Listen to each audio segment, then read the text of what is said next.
Hello students, तो आज के इस वीडियो में हम डिस्कशन करेंगे इंटरनेशनल अकाउंटिंग, अंतर्राष्ट्रीय हिसाबी पद्धति।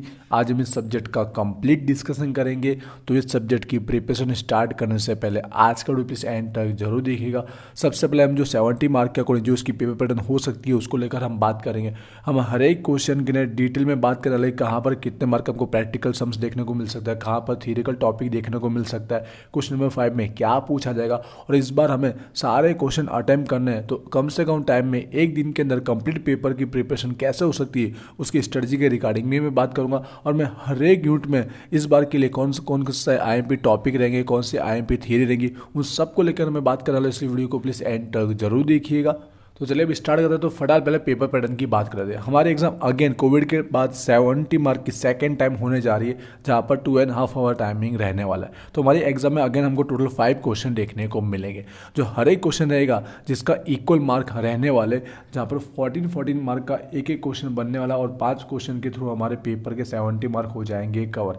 स्टार्टिंग के जो 4 क्वेश्चन है वो एक एक यूनिट वाइज पूछा जाने वाला है, और जो क्वेश्चन 5 रहेगा वो 1 से लेकर 4 का मिक्सअप रहेगा। तो सबसे पहले ये जो टोटल मार्क है वो किस तरह से एक एक यूनिट में कवर करेगा उसके रिगार्डिंग में स्टूडेंट ने 3 ऑप्शन बताया, जो आप लोग अब जानते भी होंगे कि जैसे कि 14 का ऑप्शन में 14 पूछ के कवर करे, या तो फिर 14 का ऑप्शन में 7 पूछ के कवर करे, या तो फिर ऊपर भी 2 7 पूछे और नीचे भी 2 7 पूछे। देखिए हमारा ये जो सब्जेक्ट है इंटरनेशनल अकाउंटिंग, उसमें तीनों में से हर एक क्वेश्चन में अलग अलग अप्लाई होता है। इसलिए जब मैं एक ही यूनिट की बात करूँगा तब आपको मार्किंग जो सूटेबल मोस्ट ऑफ होने के चांसेस है वो आपको बताऊंगा, क्योंकि थियरी प्लस प्रैक्टिकल सम दोनों को मिला के पूछा जाता है उसके लिए। तो ऊपर के क्वेश्चन से पहले क्वेश्चन 5 का डिस्कशन कर लेते हैं, क्योंकि ये बहुत ही इंपॉर्टेंट है हर एक स्टूडेंट्स के लिए, लास्ट इन वालों के लिए भी और रेगुलर वालों के लिए भी, क्योंकि पास होने के लिए भी इंपॉर्टेंट रहता है और वहीं पर हाईएस्ट मार्क लाने के लिए भी। तो ये जो 14 मार्क है वो इस सब्जेक्ट में कैसे पूछेंगे, तो पिछले इतने सालों से देखा गया है कि 99% उसी तरह से इस बार भी पूछने के चांसेस है कि आपको एमसीक्यू देखने को मिलेंगे।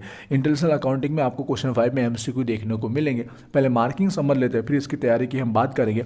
ये जो मार्किंग रहेगी, हेडिंग जरूर रीड कीजिएगा। एक एमसीक्यू आपका 2 मार्क का रहने वाला। अब 2 मार्क का रहेगा तो आपको ओनली कितने अटेम्प्ट करने हैं, 7 जितने ही अटेम्प्ट करने रहेंगे, जिससे आपका पेपर के 14 मार्क कवर होंगे।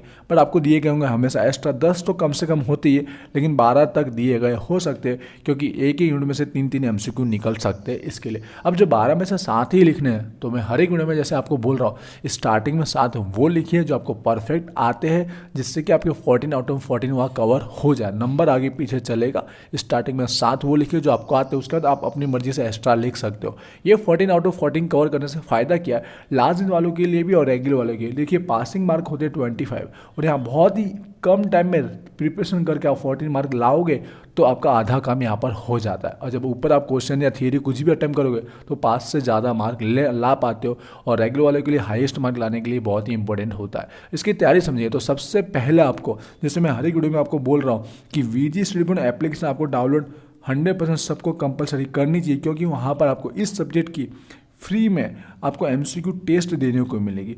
जब आप एमसीक्यू टेस्ट दोगे, जहाँ पर पिछले 3 साल के 2022, 21 और 20 के भी हमको एमसीक्यू देखने को मिलेंगे, और साथ में भी लेटेस्ट 2023 की हमको एमसीक्यू वहाँ अपडेट कर दी जाएगी एग्ज़ाम से पहले, जिससे जब आप 4 साल के जो भी हमारे एमसीक्यू पूछे गए उसकी जब टेस्ट दोगे, और साथ साथ में आपको फ्री में उसकी पीडीएफ भी दे दी जाएगी, जिससे क्या रहेगा आपकी ये एमसीक्यू की तैयारी वहाँ पर 100% हो जाएगी। क्योंकि पिछले सालों में से 5 से 6 एमसीक्यू रिपीट 100% हर एक सब्जेक्ट में होती ही है, तो आपको वो एमसीक्यू करने रहते। तो एप्लीकेशन डाउनलोड कर लोगे तो ऑटोमेटिक वहाँ से आपको इसकी तैयारी 14 मार्क की हो ही जाएगी। और दूसरा, यहाँ पर आपके बुक के अंदर भी आपको एमसीक्यू दिए गए, जिस जिस यूनिट में आपको एमसीक्यू दिए गए वो आप यहाँ से भी तैयार करेंगे ना, तो भी आपकी यहाँ पर तैयारी हो जाएगी। ठीक है, तो इसलिए रिक्वेस्ट है कि आपको ये जो एमसीक्यू दिए गए हर एक यूनिट में या चैप्टर के अंदर, वो एमसीक्यू भी रेडी जरूर कीजिएगा। ठीक है, लास्ट दिन वाले हो सके तो पहले पेपर कीजिएगा, उसके बाद बुक की कीजिएगा, लेकिन रेगुलर वाले स्टूडेंट से बुक के भी जरूर करके जाइएगा, जिससे आपको वहाँ 12 में से आपको 10 आउट ऑफ इसमें से ही मिल जाएगी। ठीक है, आई होप आपको क्लियर हुआ होगा। और जैसे मैंने कहा फ्री एमसीक्यू टेस्ट आपको देने को मिलेंगे, बट आपका सब्जेक्ट का कोर्स भी अवेलेबल है। तो रिक्वेस्ट है, अगर एग्जाम के दिन ही देख रहे हो तो 1 मंथ के लिए भी कोर्स में ज्वाइन होंगे ना, तो भी आपकी प्रिपरेशन में हेल्प रहेगी। अगर आपको एक सब्जेक्ट में अगर 10 मार्क की भी हेल्प मिलती है तो भी आपको कोर्स में ज्वाइन होना चाहिए, बट आपको हर एक सब्जेक्ट में मोस्ट ऑफ आपको हेल्प देखने को मिलेगी, इसलिए कोर्स में भी ज्वाइन जरूर होइएगा। जिससे आपकी प्रिपरेशन बहुत अच्छे से हो जाएगी। आई होप क्वेश्चन 5 आपको क्लियर हो चुका। अब ऊपर के एक ही यूनिट को हम समझते, मार्किंग भी समझेंगे, स्ट्रेटेजी और आईएमपी साथ में आपको बताते हो जाऊंगा। यहाँ पर मेरे पास इंग्लिश की बुक है, लेकिन गुजराती वाले के अंदर टोटली में हेल्पफुल रहेगा, गुजराती वाले अपने पास बुक जरूर रखेंगे। तो स्टार्ट करते हैं कि यूनिट का डिस्कशन। यहाँ पर फर्स्ट यूनिट में आपको 2 चैप्टर देखने को मिलता है। अब ये यूनिट कवर कैसे कराता हूँ, 99% है कि ये यूनिट आपका जो रहेगा थियरिकल पोर्शन से कवर होने वाला, मतलब आपको कंप्लीट थियरिकल पोर्शन देखने को मिलने वाला है, जिससे क्या लास्ट वाले स्टूडेंट्स है अगर उनको समझ नहीं आते तो ये यूनिट वो रेडी कर सकते, क्योंकि थियरी से आपके 14 आउट ऑफ 14 कवर होने वाले। पूछेगा किस तरह से, ठीक है, मोस्ट ऑफ द प्रोबेबिलिटी उसकी बात करता हूँ, बाकी एग्जाम में चेंज होने के लिए किसी भी तरह से पूछ सकता है, बट जहाँ पर दोनों को उसको इन्वॉल्व करना है और थियरी ऐसी है जो डायरेक्ट 14 में पूछना तो बना भी सकता है, बट मोस्ट ऑफ इसमें ज़्यादा सूटेबल होती है। तो आप समझिएगा इस यूनिट के अंदर 7 के ऑप्शन में 7 देखने को मिल सकता है। और ऐसा भी हो सकता है कि ये 2 जो चैप्टर है, पहले चैप्टर की ही दोनों थियरी ऊपर देखने को मिले, दूसरे चैप्टर की नीचे देखने को मिले, ऐसा भी हो सकता है। इसलिए लास्ट दिन वालों को अगर कम टाइम है तो एक चैप्टर रेडी कर लीजिए, पहला चैप्टर रेडी कर लीजिए, फिर टाइम बचता तो सेकंड पे आप जा सकते हो। लेकिन रेगुलर वाले थोड़ा सेफ्टी के लिए दोनों चैप्टर की थियरी कर लीजिएगा, 1 मंथ पहले वीडियो आ रहा है। लेकिन लास्ट दिन वाले तो पहला चैप्टर पहले रेडी कीजिए, ये मेरी स्ट्रेटेजी आपको काम में आएगी। अब इसके आईएमपी की बात करते हैं, इंग्लिश की बुक है लेकिन मैं गुजराती में भी बताऊंगा, वीडियो अंत तक देखना, हम बुक के थ्रू डिटेल में डिस्कशन करने वाले। इसके लिए फर्स्ट चैप्टर जो है इस यूनिट का सबसे इजी है थियरी पर्पज से, थियरी रीड करने के लिए, क्योंकि सारे के सारे देखें पॉइंट वाइज दिए गए, पॉइंट वाइज आपको तैयारी करनी जिससे कम से कम टाइम में ये आपके रेडी हो जाए। पॉइंट आपने याद किया तो उसके बाद अंदर क्या लिखना हो आप जानते ही आप क्या लिखते हो, तो इसलिए पॉइंट वाइज इस चैप्टर की तैयारी हो सकती है। तो इस यूनिट के अंदर 14 आप यहाँ से कवर कर पाएंगे। जैसे मैंने कहा अगर ऊपर पहले चैप्टर के दोनों 2 आए और नीचे दूसरे के, तो एक चैप्टर रेडी करने से भी आपके 14 कवर हो जाते, जो कम से कम 1 या 2 आवर में चैप्टर रेडी हो सकता है। अब इसमें थियरी क्या है आपको देखने को मिलेंगे, हर एक थ्योरी एग्जाम में 2 से 3 बार आई हुई है। पहले 3-4 बताता हूं, पर आप हो सके तो पूरा पढ़ लीजिए जब एक ही चैप्टर कर रहे हो। तो यहाँ पे 3rd नंबर का टॉपिक पढ़ना है, जो कैरेक्टरिस्टिक दिया गया, लक्षण दिया गया, फिर उसकी इंपॉर्टेंस महत्व पढ़ लेना है। पॉइंट नंबर 7 जो डिफरेंस बताया गया दोनों अकाउंटिंग के बीच का 100% पढ़े। तो 3 टॉपिक तो 100% पढ़े, 3 में से एक निकला है गारंटी। पर आप बिल्कुल सेफ होना चाहते हो, एक ही चैप्टर पढ़ रहे हो, तो रिक्वेस्ट है स्कोप को भी अच्छे से पढ़ लीजिए और स्टेटस को हल्का हल्का देख लीजिए, जिससे आप सेफ हो जाएंगे। अगर एक ही चैप्टर करें तो अच्छे से कर लेना ही बेनिफिट है, ठीक है। और पॉइंट वाला तैयार आपका हो जाएगा। अब दूसरे चैप्टर की भी आईएमपी दे रहा हूँ, रेगुलर वाला का पढ़ना चाहते हो तो जरूर पढ़िएगा, क्योंकि मैं बोलना चाहूँगा ये सब्जेक्ट का इसी बुक में से हमारा सेकंड पेपर ऐसे राइटिंग भी होने वाला। अब ऐसे राइटिंग जो रहेगा कंप्लीट थियरिकल पोर्शन रहना, तो यहाँ पे जो थियरी आपने पढ़ी है वो उस पेपर के लिए भी काम में आने वाला, इसलिए वेस्ट तो वैसे भी नहीं होने वाला है। जो रेगुलर वाले ने अगर एक्स्ट्रा पढ़ा है तो आपके वहाँ काम में आने वाला ही है, इसलिए सेकंड चैप्टर की भी थियरी अगर टाइम है तो जरूर पढ़ लीजिए। अब यहाँ पे 3 टॉपिक दिए गए, 3 में से 2 टॉपिक की मैं थियरी बता रहा हूँ, और पिछले साल जो दी गई मोस्ट ऑफ वही रिपीट हो रही है, क्योंकि उसी में से हमारा पूरा पेपर थियरिकल कवर हो गया था। इसके लिए तो पहला जो टॉपिक आपको पढ़ना है IFRS। अब इसके रिगार्डिंग कैसे भी पूछ सकता है, शॉर्ट नोट के रिगार्डिंग भी पूछ सकता है या अंदर का कोई टॉपिक भी पूछ सकता है, इसलिए पॉइंट नंबर 5 से स्टार्ट हो रहा है, 5, 6, 7 ये 3 टॉपिक पढ़ लेना, ये आपका टॉपिक ऑल ओवर कवर हो जाएगा, जो दूसरे वाले पेपर में भी यूजफुल रहेगा।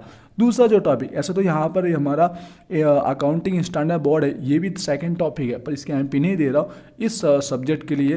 तो आपको पॉइंट नंबर 12, 13, 14 पढ़ लेना है। ये जो हमारा दिया गया कन्वर्जेंस, आई होप मैं रीड अच्छे से कर रहा हूँ, या फिर इसको गुजराती में बोलते हैं सामान ढूंढो, इसका टॉपिक एग्जाम में पूछा जा सकता है, जहाँ पर 12, 13 और 14 आपको पढ़ लेना है, जो उसके बेनिफिट चैलेंजेस है। पॉइंट नंबर 13 जो उसका नीड है, तीनों पढ़ लेना, जिससे आप सेफ हो जाओगे, ठीक है। तो ये 2 में से आपको देखने को मिलेगा ही। तो इस तरह से फर्स्ट यूनिट आप कवर कर पाओगे। लास्ट दिन है तो एक चैप्टर स्टार्टिंग आप फर्स्ट पहले रेडी कर लीजिएगा।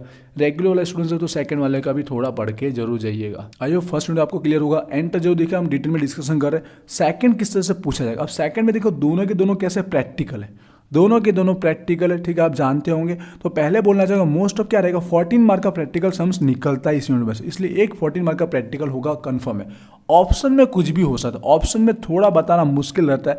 ऑप्शन में 7 करना तो भी कर सकता है, 7 करेगा ना तो एक प्रैक्टिकल और एक थियरिकल होगा। अगर उसको ऑप्शन में 7 नहीं 14 ही करना है तो समझिएगा 100% 14 जो रहेगा प्रैक्टिकल रहेगा। 7 किया तो एक थियरी देखने को मिल सकती है। 14 का ऊपर कंपल्सरी किस चैप्टर का हो सकता है, तो सेकंड चैप्टर का 14 मार्क का सम्स कंपलसरी हो सकता है।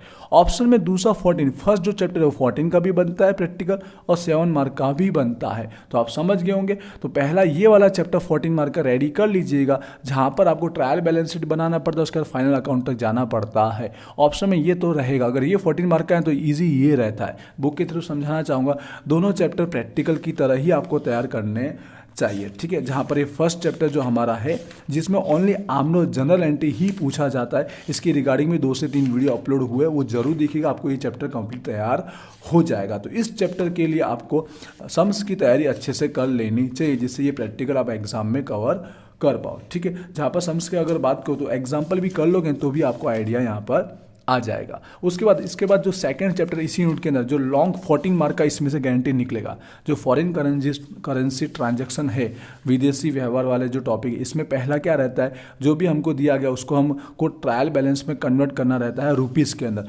उसके बाद हमको जो भी हमारा फाइनल अकाउंट है वो रेडी करने रहता है, जो ईजी रहता है एक तरह से, कुछ ज़्यादा हार्ड पूछा जाता नहीं। तो ये चैप्टर भी आप रेडी कर सकते हो। गिने चुने 1-2 ही हमारे एडजस्टमेंट हवाले पूछे जाते हैं एग्जाम में, ज़्यादा टफ पूछा नहीं जाता है। एक तो जो टॉपिक हमारा पूछा जाता है मोस्ट ऑफ जो रहता है, एक तो क्लोजिंग स्टॉक का टॉपिक रहता है और एक डेप्रिसिएशन, कुल मिला के ऐसा ही कुछ सम्स पूछा जाता है। इसलिए एग्जाम्पल से भी आप तैयारी कर पाओगे, वरना वीडियो अपलोड किए देखिएगा आपको तैयार हो जाएगा।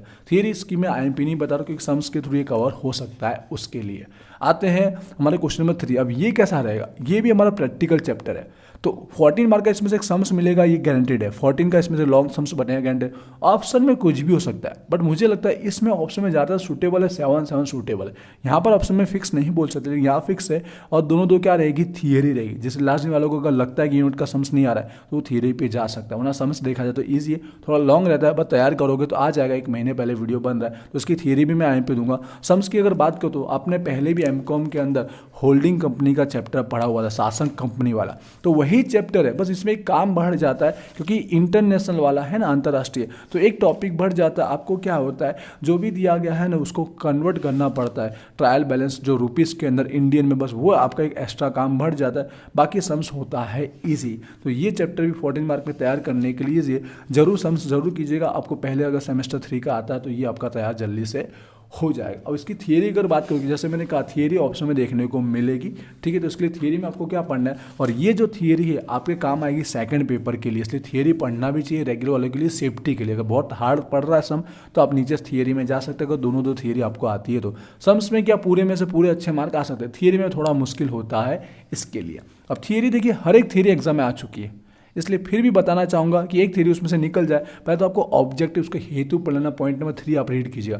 फिर उसकी मेथड के बारे में एक ना एक आता ही है एग्जाम में, सर दोनों ही साथ में पूछ ली जाती है। 7 मार्क के अंदर भी मर्जर और परचेस दोनों मेथड पूछी जाती है, विलीनीकरण और खरीदी, ठीक है। तो दोनों मेथड पढ़ लेना, तो पॉइंट नंबर 3 और 4 कंपलसरी पढ़ लेना, इसमें से एक थ्योरी आपको देखने को मिलेगी। और पूरा सेफ होना है तो पॉइंट नंबर 6 भी पढ़ लीजिएगा। पहले तो पॉइंट 3 और 4 पढ़ना थियरी में, जैसे एक थ्योरी आपको उसमें से मिल ही जाएगी। तो इस तरह से इस यूनिट को आप थियरी से भी कवर कर सकते हो। आई होप क्लियर हुआ। सम्स थियरी दोनों देखने को मिलेगी। लास्ट यूनिट नंबर 4 की बात करते हैं। एंटर देखना, इजी कौन सा, तैयारी कहाँ से करनी चाहिए वो भी मैं बताऊंगा। ये जो चैप्टर है ऐसे 2019 के बाद यहाँ पर इंक्लूड हुआ है, ठीक है। तो 2 या 3 ही पेपर हुए, तो ये जो रहेगा कंप्लीट फर्स्ट की तरह ही ये कंप्लीट थियरिकल रहेगा। फर्स्ट थियरी है तो 4th नंबर का थियरी, यहाँ पर कंप्लीट आपको सम्स देखने को मिल सकता है। यहाँ सम्स और थियरी दोनों का आपको देखने को मिल सकता है। ये थियरी किस तरह से पूछी जा सकती है, देखो 14 का यहाँ पे भी बन सकता है, पर फिर भी अगर उसको इस तरह से पूछना तो यहाँ पे ये सूटेबल होता है, 7 के अकॉर्डिंग भी सूटेबल होता है, और 14 का ऑप्शन में 7 भी सूटेबल होता है, कंप्लीट थियरिकल रहने वाला। अब इसमें 2 चैप्टर है, इसमें भी ऐसा हो सकता है कि ऊपर फर्स्ट चैप्टर का पूछे तो नीचे दूसरे चैप्टर का पूछे, जिससे क्या रहेगा लास्ट वालों को लगता है कि 2 चैप्टर रेडी नहीं हो तो एक चैप्टर कीजिए, जो आपको इजी लगे वो पहले एक चैप्टर रेडी कर लीजिए, वो आपको ऐसे राइटिंग में भी काम में आएगा ही, ये ऐसे भी रेडी करना ही है, ठीक है। पहले एक चैप्टर रेडी कीजिए, जैसे 14 आपके कवर हो सकते हैं, ठीक है। जैसे यहाँ पे मैंने कहा एक चैप्टर पहले रेडी कर लीजिए। अब यहाँ पे दोनों की थियरी IMP बता रहा हूँ, पिछले साल से जो बता रहा हूँ वही बता रहा हूँ, क्योंकि वही थियरी से हमारा काम हो जाता है, और इसमें थियरी सारे की सारी रिपीट हो चुकी है, ठीक है। एग्जाम में ऐसा नहीं कि एक भी थियरी ऐसी टॉपिक है जो एग्जाम में बिल्कुल पूछा ही नहीं गया। तो अगर एक ही चैप्टर करें तो थोड़ा ज़्यादा तैयार आप कर सकते हो। चलिए स्टार्ट करते हैं यूनिट नंबर 4। तो फर्स्ट चैप्टर के अंदर कौन सी थियरी आपको पढ़नी चाहिए, तो थियरी पॉइंट वाइज ही रेडी हो जाएगी, इसमें कुछ ज़्यादा है नहीं, पॉइंट वाइज ही रेडी होने वाला है। तो सबसे पहले आपको क्या पढ़ना है, उसका अप्रोच। पॉइंट नंबर 4 बोलना चाहिए डेफिनेशन व्याख्या आपको पढ़नी है, वो मैं बता नहीं रहा हूँ, तो आपको लिखना है, इसलिए पढ़ ही लेना है। पॉइंट नंबर 4 अप्रोच अभिगमों पढ़ लेना है, फिर ऑब्जेक्टिव हेतु पढ़ लेना, फिर पॉइंट नंबर 6 पढ़ लेना। 4, 5, 6 इन 3 में से एक मिलेगा, ये आपकी गारंटी है, ठीक है। और ये ऐसे राइटिंग में भी आपको देखने को मिलेगा, इसलिए इतना जरूर पहले रीड कीजिएगा। तो यहाँ से ये आपका चैप्टर थियरिकल कवर हो जाएगा। इसके साथ में जो सेकंड चैप्टर है टैक्सेशन का इंटरनेशनल, ठीक है, उसमें से भी ऑप्शन में आपको देखने को मिलेगा। तो इसमें आपको क्या पढ़ना है, 3 ही टॉपिक और तीनों दिन एग्जाम में आ ही चुका है, ठीक है। तो पहले कोई भी 2 पढ़ लीजिए, पहला तो आप पढ़ लीजिएगा, ठीक है, जो डाइवर्सिटी दिया गया है, जो भिन्नता दी गई है वो पढ़ लीजिएगा। और दूसरा इन दोनों में ऐसा नहीं कि कोई भी नहीं आया, दोनों के दोनों आए हुए, दोनों के 2 टॉपिक है, इसलिए बोलूँगा तीनों 3 पढ़ लीजिएगा। और ये चैप्टर तक आप जा रहे हो रेगुलर है, तीनों 3 पढ़ लीजिए, पहला पढ़ लीजिएगा, फिर इन दोनों को भी हल्का हल्का पढ़ लीजिए, क्योंकि 2 क्वेश्चन आएंगे तो 3 में से तो 2 वैसे भी निकलने वाले, तो वेस्ट तो वैसे भी आपका होने वाला नहीं है। तो तीनों 3 को आप हल्का हल्का जरूर पढ़ के जाइएगा। ये चैप्टर पढ़ने में ईजी है, कोई डिफिकल्ट है नहीं। रेगुलर वाले स्टूडेंट्स दोनों को प्रायोरिटी दे सकते हो, पहले एक चैप्टर को अच्छे से पढ़िए, दूसरे को हल्का हल्का देख के जा सकते हो, और लास्ट में वाले को कोई भी एक ही चैप्टर आपको पढ़ना है, जो आपको ईजी लगे वो पढ़ लीजिएगा, ठीक है। तो इस तरह से ऊपर 4 क्वेश्चन पूछे जाएंगे, मोस्ट ऑफ इसी के अकॉर्डिंग पूछने की संभावना है, बाय चांस कहीं चेंज हो सकता है। अब तैयारी कहाँ से करनी लास्ट वाले, तो आपको समझ नहीं आता तो पहले चैप्टर पे जाइए, 4th पे जाइए। उसके बाद ये चैप्टर क्वेश्चन नंबर 2 के अंदर इजी है, दोनों 2 इजी है, दोनों 2 इजी है। पहला यहाँ पे रुद्रनामचा वाला है, हमारा आमनोद वाला है, ये भी आप तैयार कर सकते हो और ये भी कर सकते हो। कोई भी एक चैप्टर रेडी अच्छे से कर लीजिएगा, वहाँ पर इस चैप्टर के अंदर भी आप जा सकते हो। अगर नहीं होता तो इसकी थियरी पढ़ लीजिए, और एमसीक्यू तो आपको 100% करना ही है। तो ओवरऑल इस तरह से आपकी कंप्लीट प्रिपरेशन हो जाएगी। आई होप मैंने कंप्लीट डिस्कशन कर दिया। एप्लीकेशन डाउनलोड करना, आपको फ्री में एमसीक्यू की तैयारी होगी, और आपका कोर्स अवेलेबल है, कोर्स में 100% ज्वाइन होगा, आपकी हेल्प हो ही जाएगी। मिलते हैं नेक्स्ट वीडियो में। Wish you all the best, thank you.